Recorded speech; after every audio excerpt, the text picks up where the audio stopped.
Good morning and welcome. My name is the Reverend Judy Rigby and I'm the Minister of Airport West Uniting Church. And this is a portion of the service that I've prepared for this coming Sunday, the fourth Sunday in Easter, which is traditionally Shepherd Sunday. As we begin, I want to acknowledge the Aboriginal and Torres Strait Islander peoples as the first Australians and traditional custodians of the lands on which we live, learn, work and worship, and pay my respect to their elders, past, present and emerging. I also want to acknowledge the commitment of the Uniting Church to work for reconciliation and justice. I invite you to the call to worship, which is inspired by Psalm 23. In the darkest valley, at the banquet table, in the hard work of life, at the moments of ease, in our day-to-day reality, at times set aside, like this time now, for worship, for listening, for paying attention. With every step we take, goodness and mercy follow us. Our cups overflow. Let us pray. O God, who is our shepherd and our King, O Christ, who was crucified and is now risen from the dead, O Spirit, who comforts and empowers, O great three-in-one, Holy Trinity, set us free to worship you in spirit and truth. Amen. I want to read to you Psalm 23 from a translation by Robert Alter. Psalm 23, a Psalm of David. The Lord is my shepherd, I shall not want. In grass meadows he makes me lie down, by quiet waters guides me. My life he brings back. He leads me on pathways of justice for his name's sake. Though I walk in the vale of death's dark shadow, I fear no harm, for you are with me. Your rod and your staff, it is they that console me. You set out a table before me in the face of my foes. You moisten my head with oil, my cup overflows. Let goodness and kindness pursue me all the days of my life, and I shall dwell in the house of the Lord for many long days. The Gospel this week is taken from John chapter 10, verses 11 through to 18, and I invite you, if you wish, to pause the video at this point and take the time to read the Gospel passage. The theme on this fourth Sunday in Easter is always the same each year. It's Good Shepherd Sunday. The psalm is always Psalm 23. The Gospel reading always comes from John chapter 10, although it does each year, the verses from John 10 are different, but it covers the whole of John chapter 10. So each year we revisit these scriptures, and each year some of us wonder what more we can say. Psalm 23 is one of the best known and loved psalms. It's the inspiration for many a song and artwork, and the image of the shepherd continues to fascinate us, despite many of us, born and bred in the urban environment, having very little resonance with it. My experience with sheep is limited to seeing them shorn at the Royal Melbourne Show, touching their fleece in the pavilions at the show, and seeing the baby lambs in the animal nursery. Of course, I've also seen lots of sheep in paddocks, especially on the rolling hills in New Zealand. but there are no shepherds in my lived experience. Nevertheless, the shepherd image is a recurring one for gods and leaders in the Bible, and indeed in other Middle Eastern literature. And we feel that we have some idea of what it means to be a shepherd from well-known biblical passages. In today's Gospel reading, Jesus claims for himself the title, the Good Shepherd, who cares for his sheep more than the hired hand does. And he justifies that claim by declaring, I know my sheep and they know me, and I would lay down my life for my sheep. In this, we hear echoes of the psalm, which begins, the Lord is my shepherd. Jesus says, I am the good shepherd, an immediate correlation. Psalm 23 is often reserved for funeral services, but it really is a psalm about the journey of life, which is why I've read it from Robert Alter's translation, because after the images of green meadows and quiet streams, most of us would then recite the next bit as saying, He restores my soul, making it sound to our ears something about salvation or eternal life.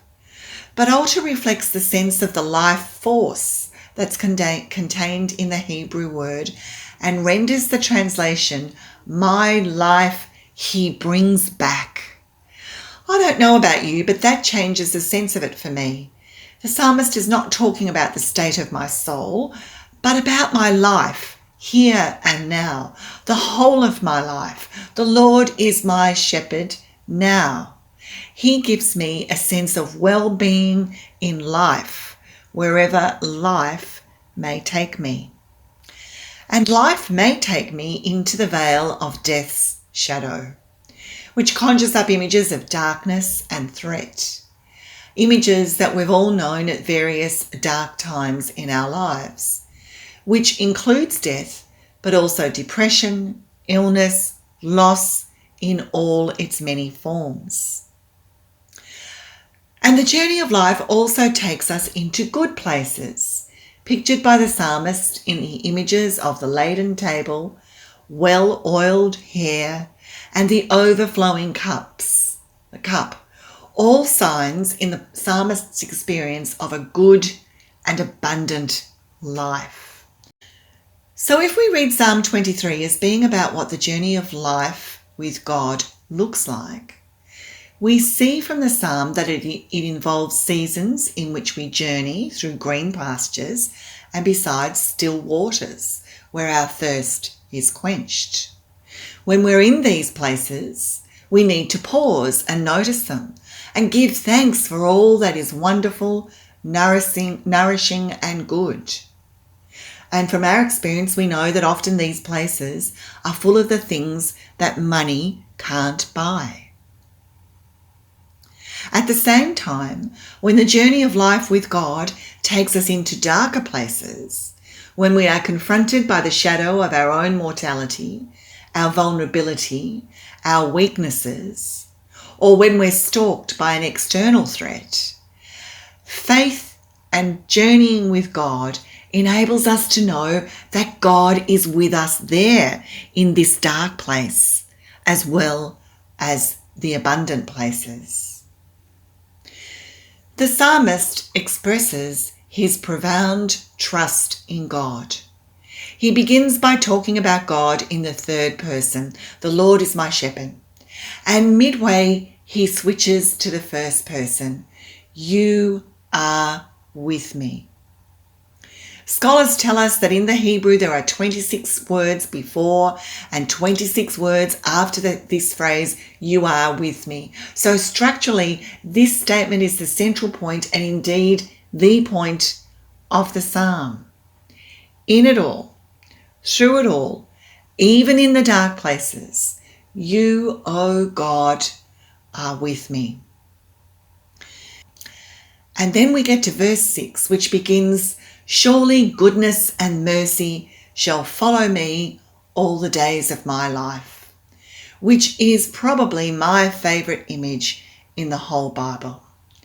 Imagine how dismayed I was then to hear it said on the By the Well podcast this week that the word follow is a poor translation. What? But I wasn't dismayed for long, as it was then said that the word really has much more of a sense to pursue or to chase. In fact, it's often applied to hunting or pursuing one's enemies. God seeks us even if we try to flee. Surely goodness and mercy will pursue us throughout our lives. I like this idea even more. It's that sense of the love of God that will not let me go. 4 years ago, I sat across a table in a cafe from a friend of mine who was grieving over the irrevocable loss of her long-term marriage. She talked about facing an uncertain future, and she talked about a dream she'd had of walking along a path in the dark. She couldn't see where the path was taking her. And in her dream, there were also 2 figures who walked beside her, and she didn't know who they were. And I heard myself say to her, I know who they are. That's goodness and mercy. For surely goodness and mercy shall follow you all the days of your life, even though now it is too dark to see. I saw her again this week, different table, different cafe, and her life is also different, although not without persistent dark shadows. There is still some darkness. But in the 4 years, life has brought her grandchildren, new love, and a new career. And we talked again about that dream that she'd had of these 2 figures following her, and how indeed goodness and mercy had been faithful to her in this last 4 years. How she had learned to lean into them, and that she had found indeed God has been with her and continues to be with her. This is that love that will not let me go. The Lord is my shepherd, the King of love, my shepherd is.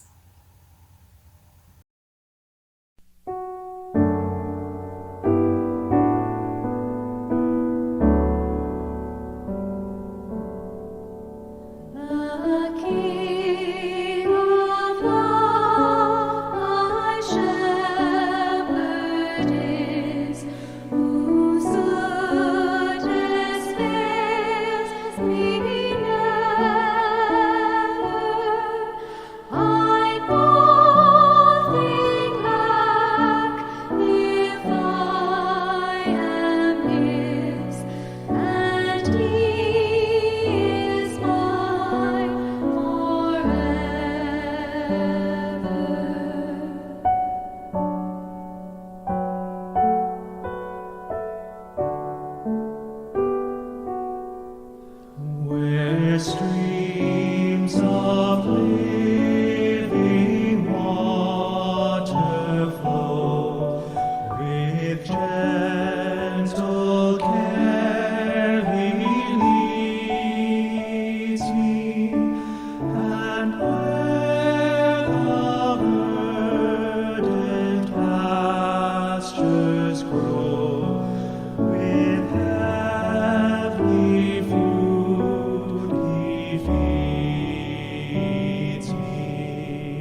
spread.